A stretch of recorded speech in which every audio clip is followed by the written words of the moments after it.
السلام علیکم ورحمۃ اللہ وبرکاتہ۔ امید ہے کہ آپ تمام ہی حضرات خیریت سے ہوں گے۔ اس وقت دیکھنے میں یہ آ رہا ہے کہ لوگ بہت زیادہ پریشان ہیں، نئی پریشانیوں میں گرفتار ہیں،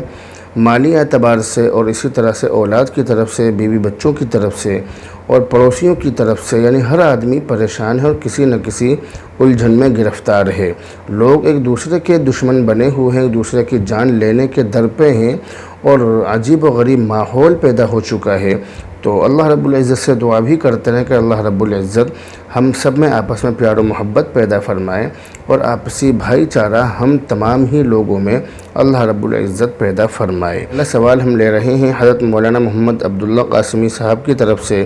کہہ رہے ہیں کہ زید امام ہیں جماعت کے وقت، زید کے علاوہ جو شخص ہیں مقتدی، ایک بالغ شخص اور دو نابالغ شخص، جماعت کے وقت صف کس طرح لگائیں؟ اس بارے میں یہ بات سمجھ لیجئے کہ اگر نابالغ سمجھدار لڑکے ایک سے زیادہ ہوں تو مردوں کے پیچھے ان کی مستقل الگ سے صف بنائی جائے، اور اگر صرف ایک لڑکا ہو تو وہ مردوں کی صف میں کہیں بھی کنارے پر کھڑا ہو سکتا ہے، اس کو کہیں بھی کنارے پر کھڑا کر دیا جائے، اسے مردوں کی صف سے الگ کھڑے ہونے کی ضرورت نہیں ہے۔ اگر نابالغ لڑکا صرف ایک ہو تو کوئی حرج نہیں ہے، اور اگر ایک سے زیادہ ہو تو مردوں کے پیچھے ان کی مستقل صف ہونی چاہیے، اور اگر وہ اس صورت میں مردوں کی صف میں کھڑے ہوں گے تو یہ صف بندی کے خلاف بھی ہے اور یہ نامناسب بھی ہے۔ لیکن ہاں، جہاں تک نماز ہونے کا معاملہ ہے تو نماز بہرحال سب کی ہو جائے گی۔ نابالغ بچہ اگر ایک ہو تو اس کو ہٹانا نہیں چاہیے، اور اگر ایک سے زیادہ ہو تو ان کی صف مردوں کی صف کے پیچھے الگ سے بنانی چاہیے۔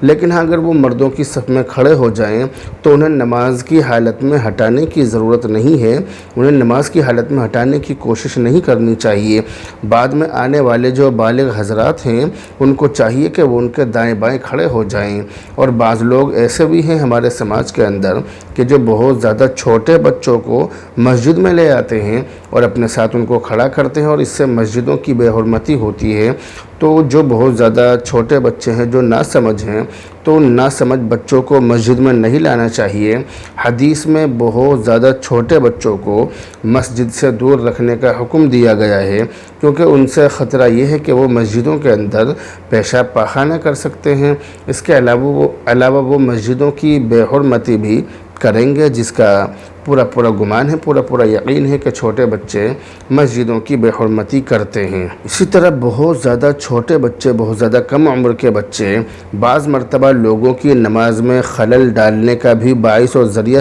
اور سبب بنتے ہیں۔ اس لیے بہت زیادہ چھوٹے بچوں کو مسجد میں نہیں لانا چاہیے، ان کو گھر ہی میں رکھ کر دین کی موٹی اور ضروری باتیں سکھلائی جائیں، اور جب وہ سمجھدار ہو جائیں اور مسجد کے آداب کا ان کو علم ہو جائے، مسجد کے اندر آنے کے بعد کیا کام کرنے چاہیے اور کیا نہیں کرنے چاہیے، جب ان تمام باتوں کا ان کو علم ہو جائے اور وہ مسجد کے اندر مسجد میں آنے کے لائق ہو جائیں، مسجد کے آداب کی رعایت کرنے لگیں، تو پھر ایسی صورت میں ان کو مسجد میں نماز کے لیے لانا شروع کر دینا چاہیے، اور پھر ان کو مسجد میں نماز کے لیے لانا چاہیے۔ تو بہرحال پورا مسئلہ، پورا خلاصہ یہ نکلا کہ جو نابالغ سمجھدار بچے ہیں ان کو مسجد میں لانا چاہیے، اور ان کو مسجد کے اندر بڑوں کی صف میں بھی کھڑا کر سکتے ہیں۔ اگر ایک بچہ ہے تو بڑوں کی صف میں کھڑا کر دیا جائے، اور اگر ایک سے زیادہ بچے ہوں تو ان کی الگ سے صف بنائی جائے۔ لیکن ایک مسئلہ اور بھی ہے کہ